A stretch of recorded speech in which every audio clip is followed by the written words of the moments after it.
Have you ever wondered what makes a film like Dune Part 2 such a roaring success, nearly overshadowing its predecessor and even earning the title of one of the greatest science fiction movies of all time?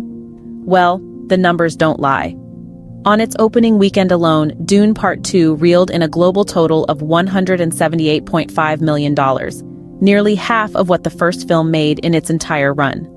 It scored an A on CinemaScore and a 93% fresh rating on Rotten Tomatoes, making it a clear favorite among critics and audiences alike. The success has sparked conversations about the possibility of a third film based on Frank Herbert's seminal sci-fi series, with the prospects looking brighter than ever. But this success story begs the question, what's really driving the triumph of Dune Part 2? Is it the film's own merits, its compelling narrative, captivating visuals and artful direction? Or is it more about the external factors that surround its release? Could it be that the film's success is a response to the current climate of the film industry, where audiences are growing weary of the deluge of corporate micromanaged blockbusters?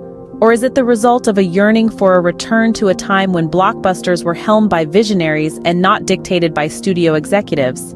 Is Dune Part 2's success attributed to the film itself and the hardworking team behind it?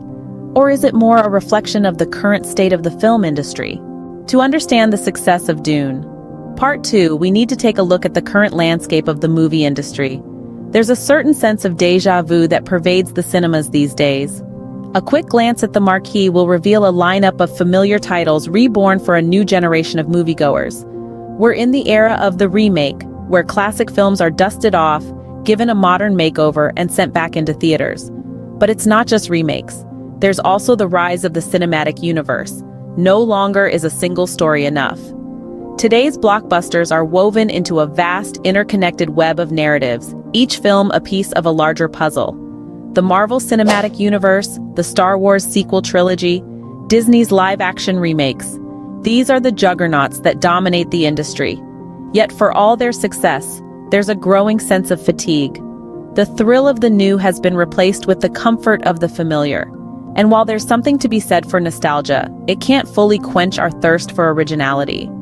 Even more concerning is the trend towards micromanaged blockbusters. The director's vision, once the guiding force of a film, is increasingly drowned out by the demands of corporate interests. There's a sense that our biggest movies are no longer the creations of visionary directors, but rather the product of studio executives striving to maximize box office returns. This has led to a palpable dissatisfaction among filmgoers. There's a longing for the return of director-led projects, for films that bear the unmistakable imprint of their creators. People are yearning for something different, something fresh, and it's in this context that Dune Part 2 arrived. With Denis Villeneuve at the helm, it was a film that promised to be different. Here was a blockbuster that wasn't a remake or part of a cinematic universe. It was a unique vision, a singular take on a beloved sci-fi classic. It was, in many ways, the antithesis of the current trends in the industry. In a world dominated by remakes and cinematic universes, Dune Part 2, with its unique directorial vision, was a breath of fresh air. So, given the current state of the film industry, why did Dune Part 2 resonate so strongly with audiences? That's the question we've been trying to answer. And the answer lies in the perfect storm of timing, vision, and a deep longing for something different. In an era where the cinematic landscape is dominated by corporate-led blockbusters, Dune Part 2 emerged as a beacon of unique vision. Cinema-goers, weary of the assembly line production of films, craved a break from the monotony.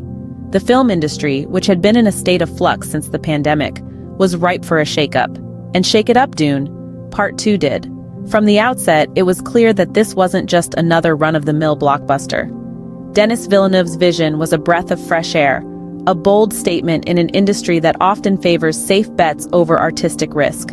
The sincerity of the film was palpable, a raw and unfiltered portrayal of Frank Herbert's seminal sci-fi series. It was a film that was not afraid to be complex, to be different, to be itself. This idiosyncratic nature of Dune Part 2 was one of its greatest strengths. It wasn't trying to fit into a mold, it wasn't trying to be something it's not. It was simply being what it was meant to be, a stunning interpretation of a beloved sci-fi saga. And then there's the strong directorial sensibility. Villeneuve's direction was a masterclass in storytelling, a testament to his understanding of the source material and his commitment to bringing it to life on the big screen.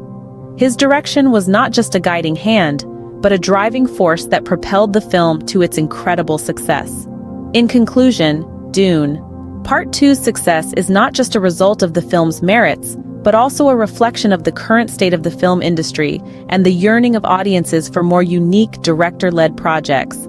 The movie stands as a testament to what can be achieved when a visionary director is given the freedom to bring their unique perspective to a beloved story.